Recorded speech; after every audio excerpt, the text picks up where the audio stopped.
Jadi saudaraku rahimakumullah, tidak seperti banyak orang yang begitu mendengar istilah-istilah akhir zaman, mendekatnya hari kiamat, ya, itu menjadi justru Syekh Mubayyad membalikkan logika yang salah tersebut.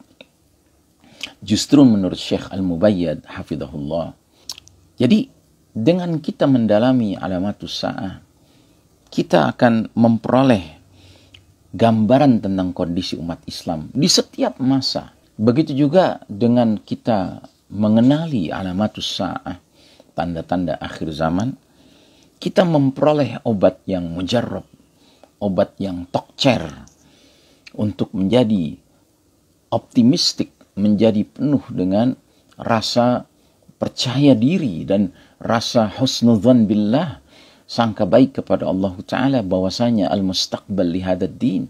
Sebab dunia ini tidak mungkin berakhir kecuali Allah telah memberikan. Bismillahirrahmanirrahim. Assalamualaikum warahmatullahi wabarakatuh. Alhamdulillah rabbil alamin. Wassalatu wassalamu ala ashrafil anbiya'i wal mursalin Sayyidina Muhammadin wa ala alihi wa ashabihi ajma'in. Faqala Allah Ta'ala fi kitabihil karim ba'da a'udzubillahi minasyaitonir rajim, ya ayyuhalladzina amanu taqullaha haqqa tuqatih wa la tamutunna illa wa antum muslimun. Wa qala Allah Ta'ala fi ayatin ukhra, wa idza qara'tal Qur'ana ja'alna bainaka wa bainal ladzina la yu'minuna bil akhirati hijaban mastura. Amma ba'd. Jamaah rahimakumullah, alhamdulillah hari ini hari Senin, tanggal 13 bulan Desember 2021, masih di bulan Jumadil Awal 1443 Hijriah. Dan mulai Senin ini kita akan mencoba menggali sebuah kitab yang sangat berharga, karya Dr. Muhammad Ahmad Al-Mubayyad hafizahullah. Kitab ini aslinya berjudul Al-Mawsu'atu fil Fitani wal Malahim wa Ashratus Sa'ah, yang mana bila diterjemahkan ke dalam bahasa Indonesia artinya ensiklopedia ensiklopedia di dalam urusan fitnah, peperangan-peperangan, dan tanda-tanda akhir zaman. Buku ini telah diterjemahkan ke bahasa Indonesia dengan judul yang lebih mudah diingat, yaitu Ensiklopedia Akhir Zaman.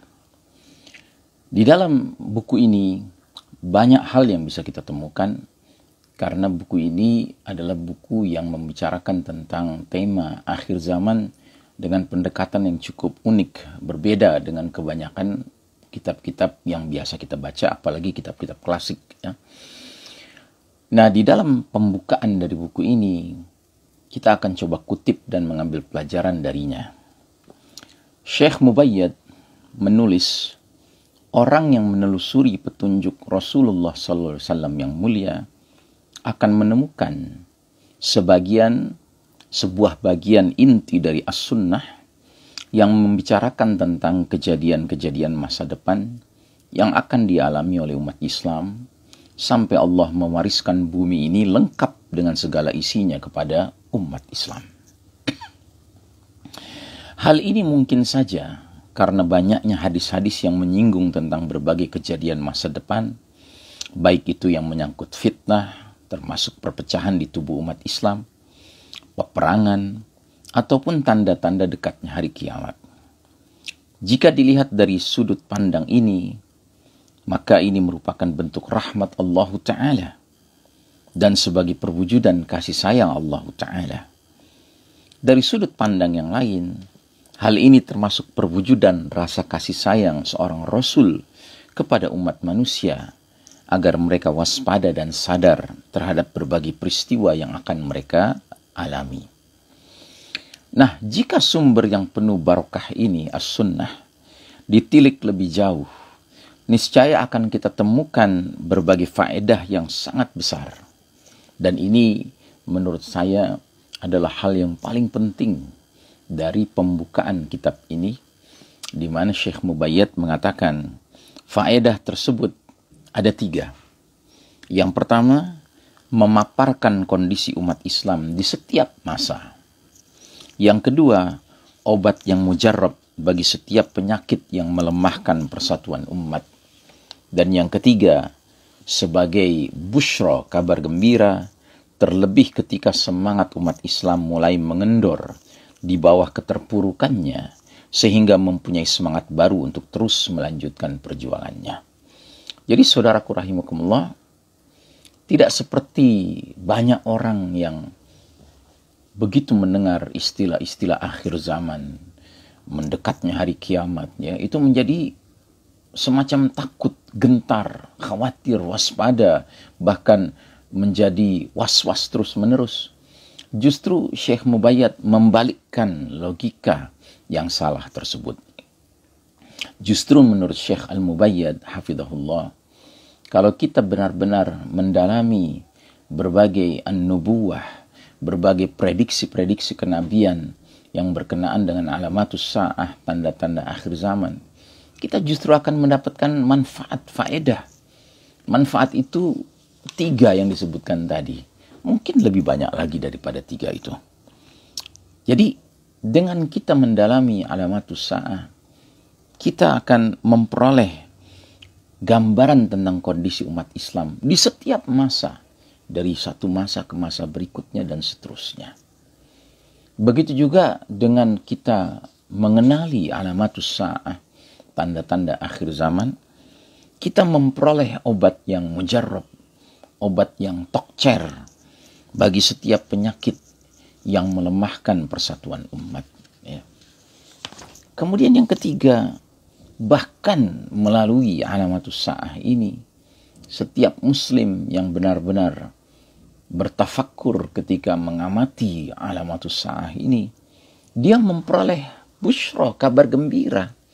Yang kabar gembira itu sangat penting bagi kaum muslimin yang sedang terpuruk semangatnya, yang sedang mengendor semangatnya, untuk menjadi optimistik, menjadi penuh dengan rasa percaya diri dan rasa husnudzan billah, sangka baik kepada Allah Ta'ala, bahwasanya al-mustaqbal li hadad din, masa depan milik agama ini, masa depan milik Islam. Sebab dunia ini tidak mungkin berakhir kecuali Allah telah memberikan kejayaan kepada agamanya dan kepada para penganut agama itu. Karenanya saudaraku rahimakumullah, kami mengajak diri kami dan kita semua, mari kita rajin mendalami as-sunnah, karena di dalamnya terdapat bahagian yang sangat penting sekali, sangat berharga sekali, yaitu bagian yang berkenaan dengan tema-tema alamatus sa'ah, yang semakin kita dalami, bukan semakin pesimis kita jadinya, kita semakin optimis, ya, karena kita seperti dibeberkan oleh Allah Ta'ala skenario yang Allah sudah sediakan bagi perjalanan kita sebagai umat. Tinggal bagaimana kita mensikapi skenario itu. Ya, toh Nabi Muhammad SAW juga telah memberikan kita panduan dalam sebuah hadis yang masyhur, yang sudah sering kita dengar, di mana Nabi menggambarkan dengan penuh optimisme gambaran tentang orang beriman. Nabi bersabda, "Ajaban li amril muslim, ajaban li amril mu'min, inna amrahu kullahu lahu khair, wa laysa dhalika illa lil mu'min." Menakjubkan urusan orang beriman itu. Urusannya selalu dalam kebaikan, dan yang demikian itu tidak mungkin dirasakan, dihayati kecuali oleh orang yang benar-benar beriman. In asabathu sarra syakara fakana khairan lahu, wa in asabathu darra fasabara fakana khairan lahu. Orang beriman itu apabila mendapatkan karunia, kesenangan, kenikmatan, dia bersyukur. Bersyukur itu baik bagi dia. Sementara ketika dia ditimpa mudarat, duka, lara, nestapa, musibah, ya, dia bersabar, dan bersabar itu baik bagi dia. Jadi memang kita ini adalah umat beriman, yang ciri khas umat beriman itu selalu benar mensikapi setiap takdir yang Allah sajikan pada hidupnya, di depan kehidupannya. Bersyukur ketika mendapatkan kesenangan, kebaikan, hal-hal yang menyenangkan, dan bersabar ketika mendapatkan mudarat, musibah, hal-hal yang sifatnya menyedihkan. Mudah-mudahan kita bisa hidup di tengah zaman yang sekalipun penuh fitnah ini, banyak ujian, banyak musibah yang dialami umat Islam, tapi kita bisa bersabar, kita bisa istiqamah, sebab itulah yang menyebabkan kita meraih kemenangan. Sekalipun kemenangan di dunia belum kita peroleh, tetapi kemenangan yang pasti di akhirat nanti. Mudah-mudahan. Wassallallahu ala nabiyyina Muhammadin wa ala alihi wa ashabihi ajma'in. Wassalamualaikum warahmatullahi wabarakatuh. Ya salli wa sallim